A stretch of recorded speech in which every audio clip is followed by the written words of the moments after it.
Good day, ladies and gentlemen. This is Heal-In, Gift of Love, episode 36. We have good news. We may have found a boat rental, and I believe I found a berth. And I have a friend and his girlfriend sailing down here to live on their boat, and they can dock offshore Key West between the wealthy island that has Oprah Winfrey's house, Sunset, and the abandoned island called Wisteria, aka Christmas Tree Island. The boat is actually the largest non-commercial boat, and it's steel in Key West, 62 foot, and it's owned by a yacht captain who travels the East Coast of the Atlantic Ocean, and I'm quite happy. We're going to read from Vajra, Sound of Peace. Here's the cover. And today is December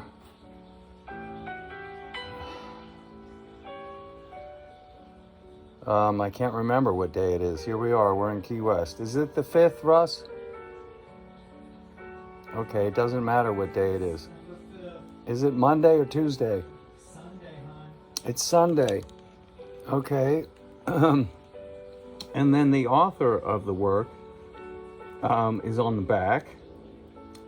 And it says, the Vajra Sound of Peace, practicing the 7-chapter prayer of Guru Padmasambhava, who was the second Buddha from the late 8th century AD that brought Buddhism, where it survived after the Mongol, Muslim, and British invasions and depredations on Bharata. Did you know India was called Bharata, or Bharata?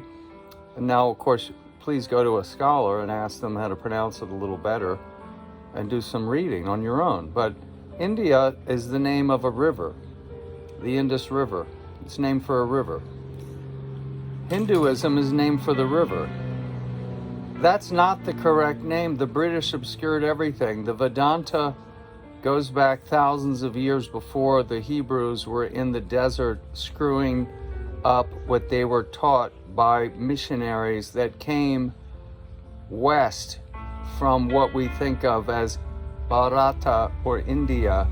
They brought the religion of the East to the West, and some of the soldiers of Alexander the Great stayed in Bharata, in the area, in the Punjab and different places, and they became converted to a form of Buddhism that blended the Hellenistic culture with Buddhism, and they brought that west, and what Jesus and the apostles practiced. It's obvious. It's not what the Catholic Church practices. How many popes supported wars? Well, how about the pope that supported the Nazis during World War II, pretending that he was neutral? What the hell is going on? Is it not clear? There's 5 commandments that refer to your relationship with the universe, or we could call it God, or the mind of clear light, or the force. And 5 commandments in the Torah that refer to relationships with your other fellow human beings. Does it not say, thou shalt not kill? What is a supposedly Christian nation doing, dropping a nuclear bomb on grandmothers in Japan? What is it doing, dropping a nuclear bomb on Hiroshima and then Nagasaki, and terrorizing the world into submission to the dollar, the empire of finance? What is it doing, terrifying the world with its war machine?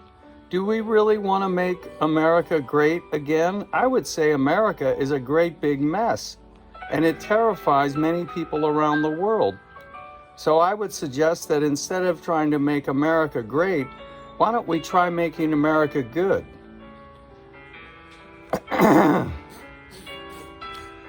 I'm disgusted by the war machine. Absolutely sick.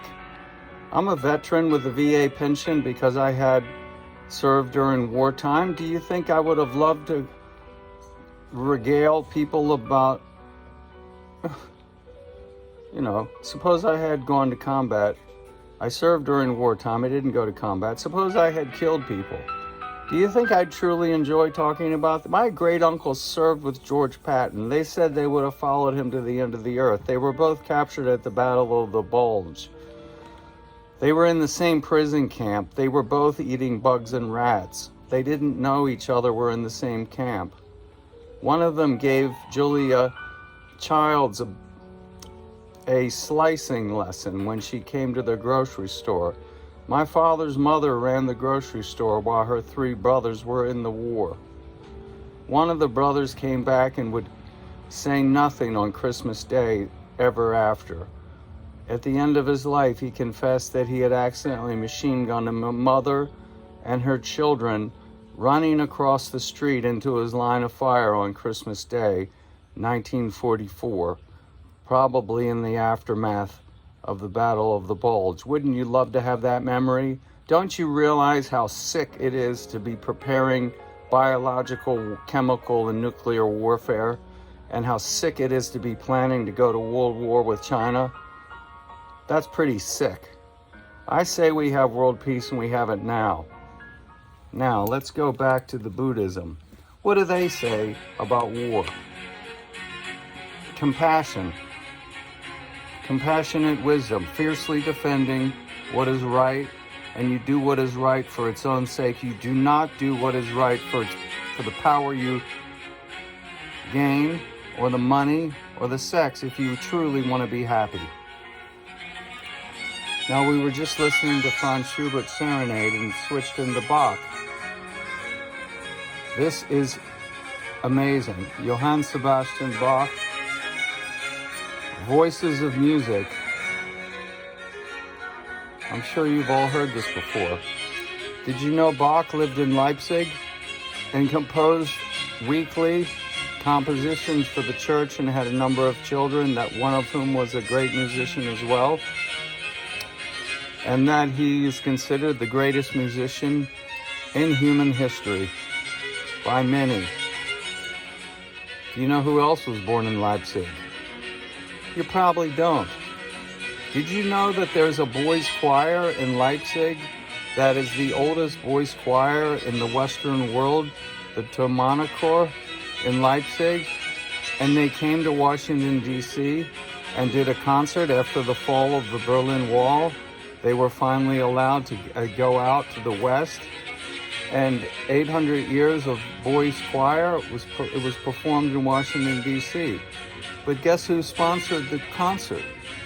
From Leibniz's church, from his place, where he was the cantor. The LaRouche people sponsored the conference, so the Washington Post decided not to cover it. Well, we don't want to get into a discussion about Lyndon LaRouche, but I believe Johann Sebastian Bach, like his counterpart within mathematics and physics, Gottfried Wilhelm von Leibniz, who was from Leipzig, are both been buried in unmarked graves within our degenerated pulp culture. You've never even heard of Leibniz, and yet his essay Felicity, which in Latin comes from the word felix, which means happy, is actually the source of the reference that had Benjamin Franklin tell Thomas Jefferson to place within the Declaration of Independence, which was dictated to Thomas Jefferson by John Adams, Roger Sherman, John Dickinson, Benjamin Franklin, the Committee of Five, and they supervised Jefferson. Thomas Jefferson, who would later go on to found the Democratic Republican Party in opposition in a counter coup d'etat to George Washington and Alexander Hamilton, who were decidedly anti-slavery and decidedly pro-economic development. Thomas Jefferson dry-docked the Navy as president and left us completely unprepared for the War of 1812. His counterpart, his ally, James Madison, who lived 20 miles away from him in Montpelier, 20 miles from Charlottesville, where the University of Virginia was built by Thomas Jefferson, rushed into production. Now, why did he rush the University of Virginia into production? I'll tell you why. Because the Southern gentlemen who were being sent north to the Yankee schools were being very subtly instructed that slavery was an abomination. And Thomas Jefferson rushed the University of Virginia into production as the first university of the South of an outstanding nature to challenge or to prevent the Southern gentlemen from going north to Harvard or Princeton or Columbia College and finding out that slavery was an abomination. If you look at the campus, the grounds of Thomas Jefferson's University of Virginia, from which I graduated with a BA in Government and History after starting at Columbia University School of Engineering and Applied Science in May of 81. I graduated high school and I went to Columbia from September to 81 to May of May of 82, and then I did one more semester and took time off to become an actor, and I worked for an astrologer. My teacher, Frederick von Mears, his documentaries in the works by the the Hollywood film director Chris Smith, who did the Jim and Andy Kaufman documentary. Now, my point in bringing all this up about Thomas Jefferson was that the University of Virginia was a place to indoctrinate students so they wouldn't change anything about slavery. Did the Democratic Party do anything about slavery? No, it was the racist party until the 60s. In the South, the Solid South was Democratic, and it was entirely racist and monstrous to African Americans and to minorities and to Native Americans. Absolutely toxic. But do you happen to know that James Oglethorpe, who founded Georgia, was decidedly anti-slavery, but the racist Freemasons discovered gold in Georgia and decided they wanted slaves and Native Americans off the land to get the gold, and they changed Georgia into a slave state, just as Virginia had George Washington freeing his slaves under Alexander Hamilton's instruction upon the death of Martha Washington because her asshole family was pro-slavery in a secret provision of his will. Nobody knows that. That's in a book by Henry Weincheck, who's a professor in the Charlottesville area. Do you even know your own country? Do you know who's on the $10 bill? Most people don't. He was anti-slavery. He was shot and murdered in a duel by Aaron Burr, Thomas Jefferson's vice president, not because it was a personal vendetta, because Thomas Jefferson was viciously avenging his reduced status. When he came to Washington to become the Secretary of State, he was outfought, outranked, and humiliated by Alexander Hamilton, who could speak off the top of his head with whole, beautifully composed paragraphs of words without an effort. And Hamilton had the upper hand. Hamilton was a soldier. Hamilton was an orphan from the islands. He detested slavery.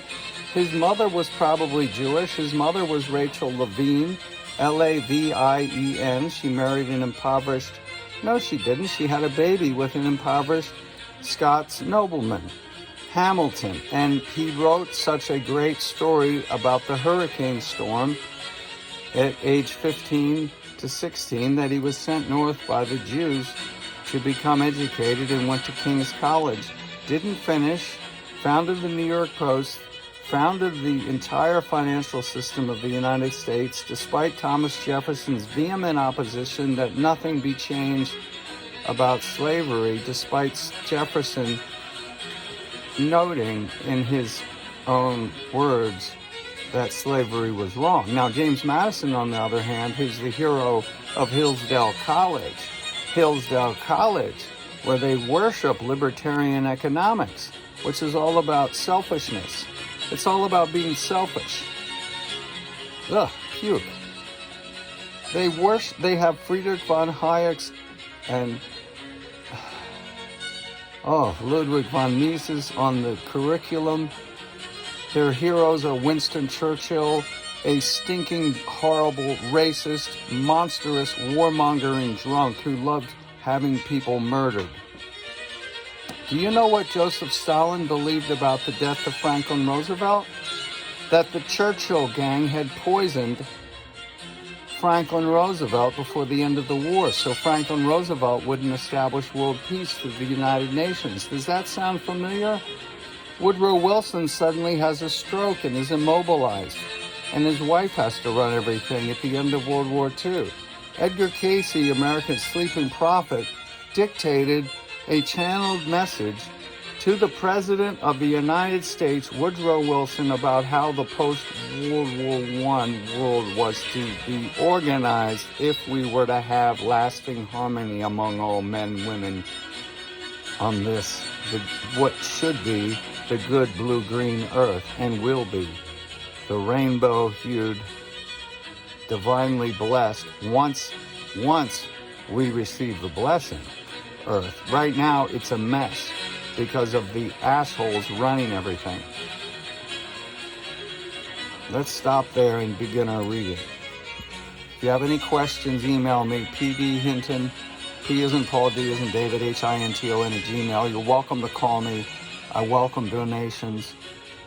I have plenty of money for what I need as my expenses, and I have a small amount of money in investments. But this is done on a shoestring. I do everything on this show myself. I plan the show, edit the show, post the show, respond to the show, and I do artwork on OpenSea.io that's for sale. And I plan on making myself wealthy again in order to finance a Renaissance orientation among my public works and my public speaking engagements, and I believe I'm capable of doing stand-up tragedy. Have you ever heard of a stand-up tragedian?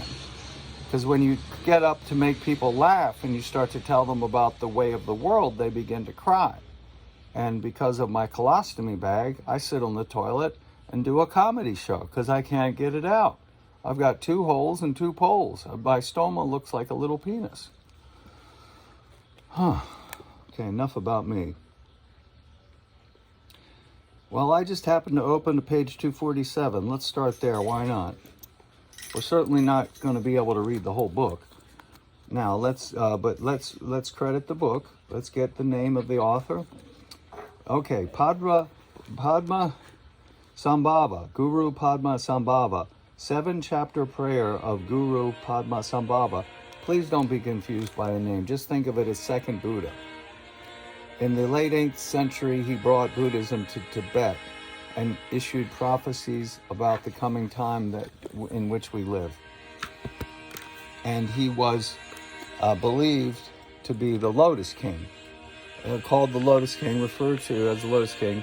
And there is a documentary that is excellent. It's an hour and 30 minutes or so, and it is called, I couldn't recommend it enough. As soon as you finish watching this, get on YouTube and search for The Lotus King by Shambhala Productions. Then, after you've watched the first documentary about the search for the return, the reincarnation of Padmasambhava, the Lotus King, the return of the Buddha, and the return of the Dharma, the defense of the Dharma, then watch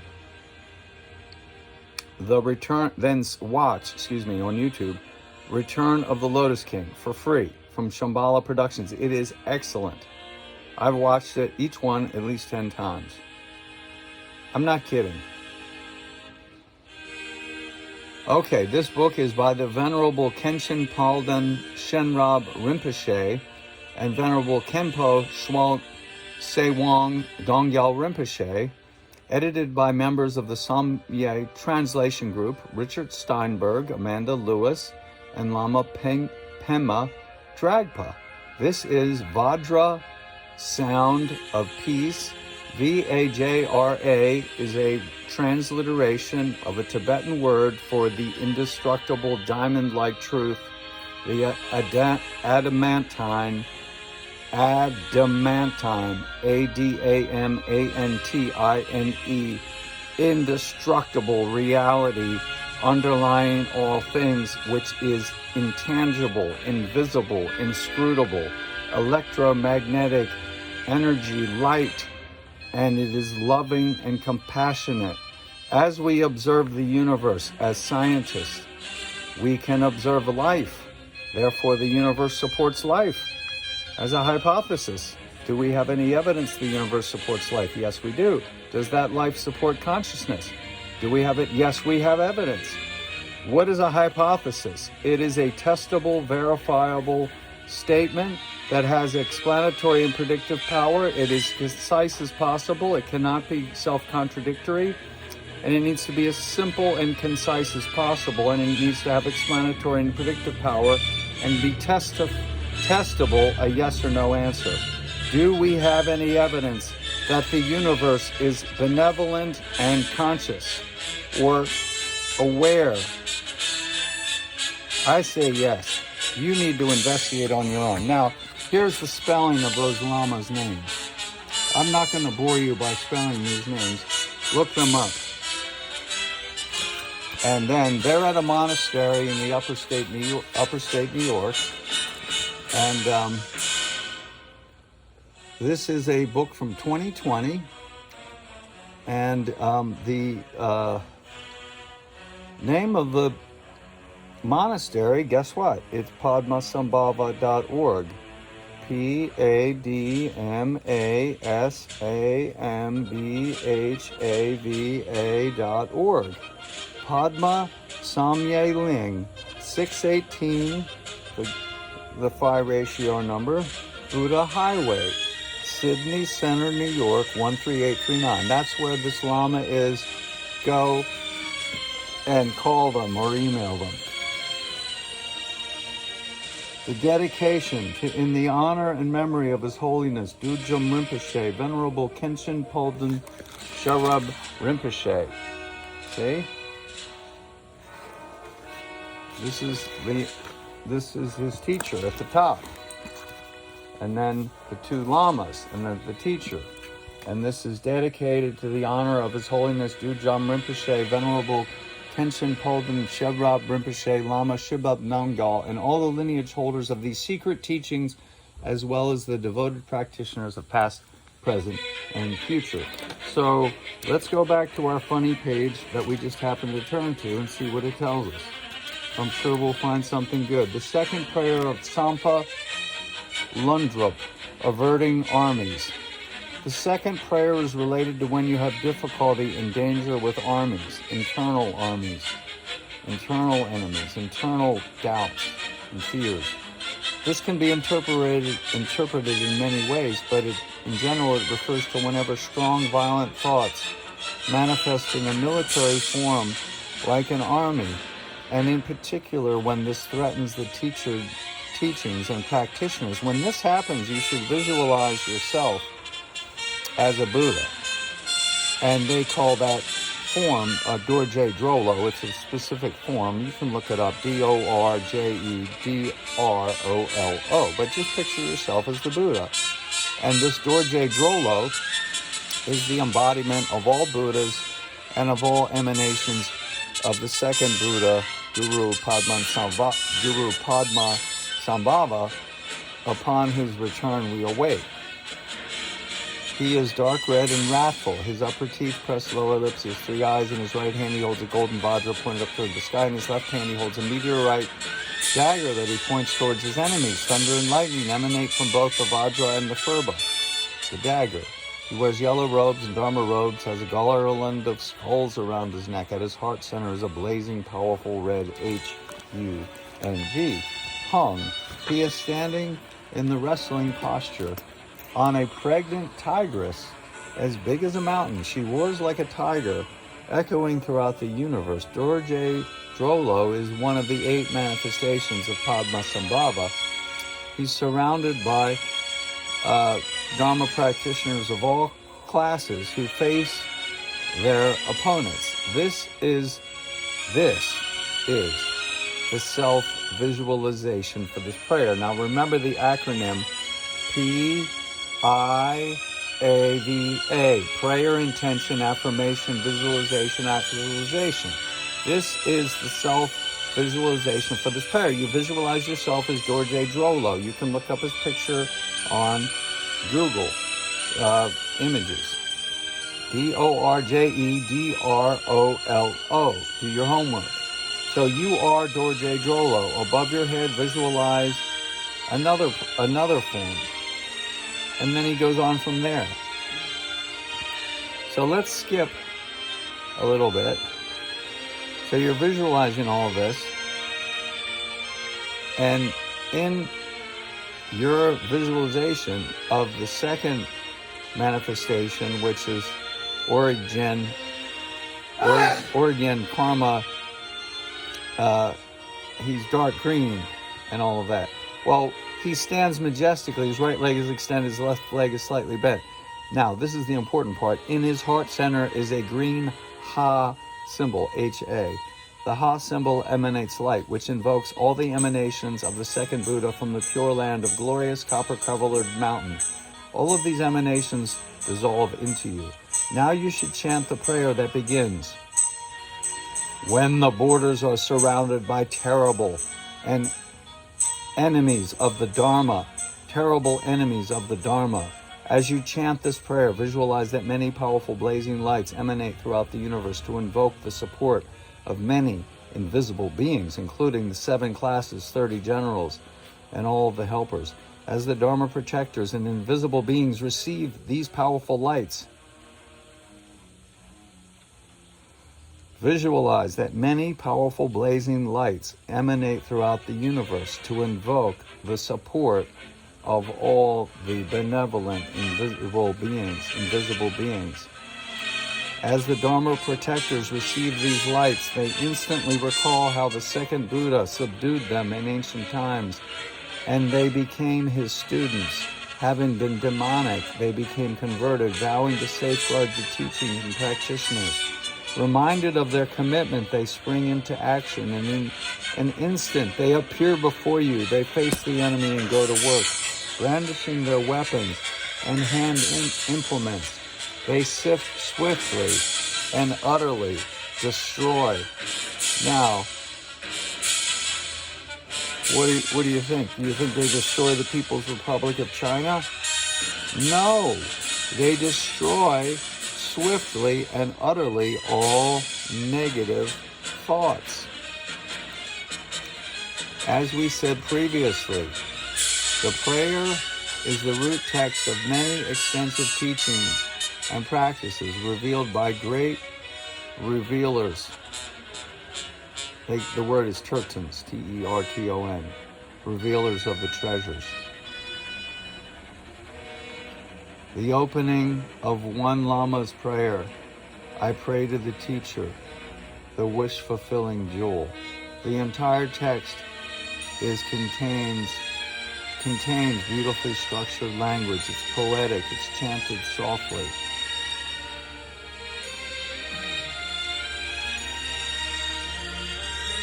Your prayers have results, questions and answers.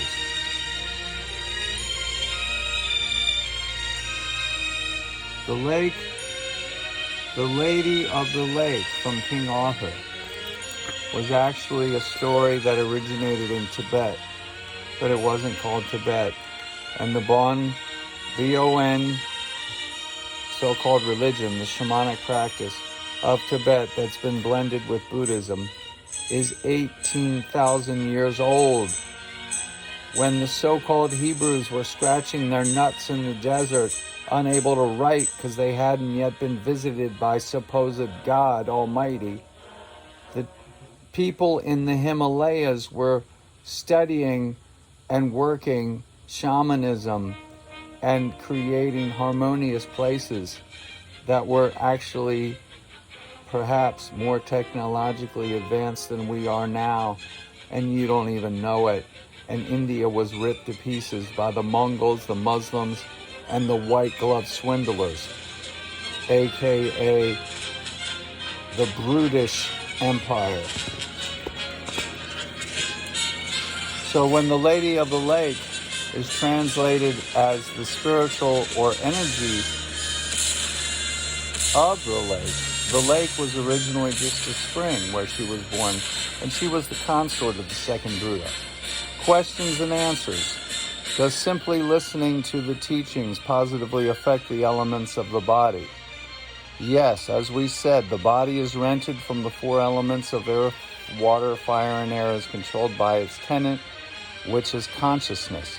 The body is controlled by its tenant, T-E-N-A-N-T, which is consciousness. As it receives teachings, the borrowed four-element body becomes more peaceful and balanced. Therefore, listening to teachings helps to maintain and increase the health of the body. Sometimes it's an imbalance. There's three humors, the bile, the phlegm, and the wind. When one predominates, two of them become weak, and the body would crumble. So you need to have the four elements cleansed, purified, restored, and reactivated, and the body's made healthy once again.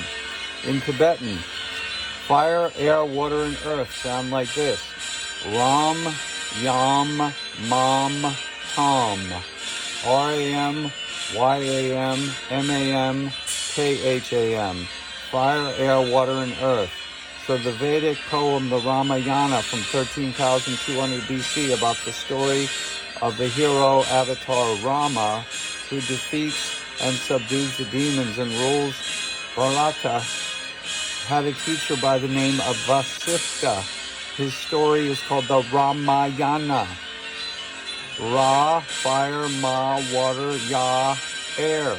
And when you do the Tibetan prayers to balance the elements within your body, you do it as follows.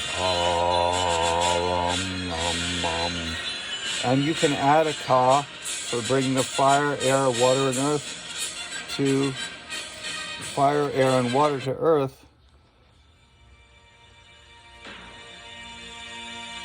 You could do that, but it's really not necessary to, because you're already on earth invoking the balance of the elements. In other words, rock and roll is a magical act. Roll, or, rock, bringing fire to earth, R, and an L sound. Well, in the Vedic system, the seven chakras are Lam, L-A-M, Vam, V-A-M, Ram, R-A-M, that's the solar plexus, yellow, so it's pink, or red, orange, yellow, Yam, so Lam, Vam, Ram. I think I just misspoke. The first one is Lam, L-A-M, so that when you bring fire, Ra, to earth, roll, you're bringing fire to earth. You're impregnating a thought or an energy or a woman and having a baby. It's a rock and roll. When you're having intercourse, it's rolling back and forth and rocking her with your cock. Okay, enough about that. The Ramayana. We discussed that, but we didn't get into his teacher by the name of Vasishtha. V-A. V-A. What does V stand for? In bringing the tip of the spear of heaven to earth. The title David refers to those who can channel heavenly ideas and bring them down to earth. To pull the sword from the stone. The person or the one who becomes the Lotus King in the return of the Lotus King is supposed to pull the sword from the stone. They literally have sword in the stone. They say that's Padmasambhava, sword in the stone in a cave in Bhutan, B-H-U-T-A-N, not in Tibet. And Bhutan has many hidden treasures and treasure lands and hidden lands, and it's outside of Tibet. Why?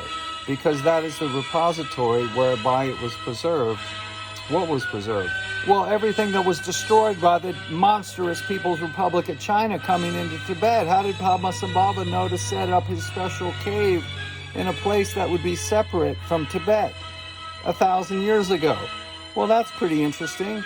And he had sexual practices with his consort Yeshe Tsogyal, Yeshe, capital Tsogyal, and she left many hidden teachings in the Bhutan area, and they did have tantric sex. And sex is holy. Sex is good for you. The Catholic Church has made a mess of the teachings that they stole, that they copied. Have you noticed that the Tibetans wear hats that look like the hat of King Kamehameha in Hawaii? Well, maybe there was a group that went to Hawaii and became the ruling family. Have you noticed that the Pope's pretentious and preposterous costumes look like the Tibetan costumes? But which one came first? I think you know the answer. And in the stupas, on the stupas, in the Himalayas, the Buddhas have green and blue eyes, and the mummies along the Silk Road have tartan plaids and red and blonde hair, and the pharaohs in Egypt were red and blonde haired and had elements of cocaine or coca in their bodies, and they had tobacco. Now, how does that happen? That means they had trade, and tobacco is a bridge plant to the heavenly world.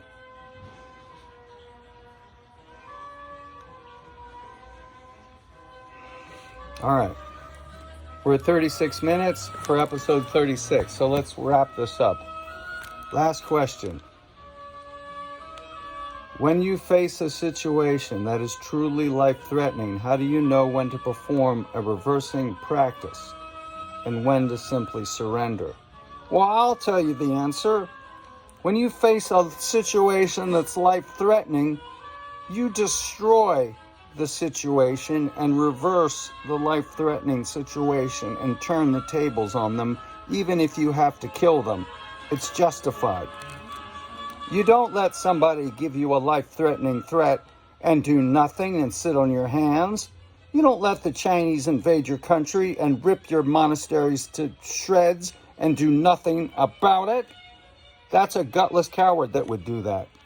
In general, the answer given here by the Lama, whatever the situation or circumstance, we should continue our practice. If things don't turn out the way we want, we shouldn't be disappointed. If our elements are dissolving exactly like it's discussed in the teachings, it means that we're dying. We shouldn't be sad. Instead, we should simply accept the fact and do a practice we've been doing in preparation for that moment. Well, but if it came down to me being, let's say I was the last Lama left that had the lineage, and I was about to be murdered. Okay, that would be on them, and the lineage will somehow survive or I'll continue on.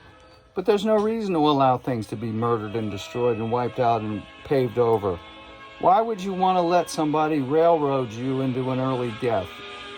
I say no, fight back. Tibet needs to fight back, and we need to drive those communist bastards out of the Uyghur territories where we have descendants of Alexander's soldiers thousands of years later with green and blue eyes in concentration camps in China where their organs are harvested, and the Han Chinese men are brought in to have intercourse with their Muslim women to reduce the Muslim population and the Muslim influence. And then they brought the Chinese into Tibet to breed and take over. And they're moving on Taiwan, and they've taken over Australia. That's where the most powerful, potent lockdowns are. Who originated the lockdown policy? The Communist Party of China and Hong Kong to stop dissent. What are you going to do about it? Thus ends the episode. May that you find within yourself the ability to remember that which you could never separate from, and that which you could never forget, the mind of clear light, from which you come, into which you dissolve, and by which you're animated. God bless you, all Muslim, Jews, Hindus, Buddhists, atheists, scientists, philosophers, English majors. May all of the different ways come together. Love all ways. Always hold love in your heart. Forgive yourself forevermore. Let it go. And forgive everyone forevermore at the same time as you forgive yourself. and ask God to help you. Ask the mind of clear light to help you. Ask the invisible beings to help you. And ask your fellow citizens that have become subjects, that are down on their knees licking the floor for the crumbs they get from the elite, to get off their knees, stand up and demand an end to planet lockdown and this financial slavery, because the United States of America, founded to fight the evil empire of the day, just like Alexander the Great destroyed the evil empire of the day, the Persian Empire. The United States of America is not done yet, and we will rise up as a mass movement and shut down these financial vampires that have made an average house $1 million in many places. This is insane. Thus ends the episode. Please help me do this. Please send me some donations. Please call me. Thank you in advance.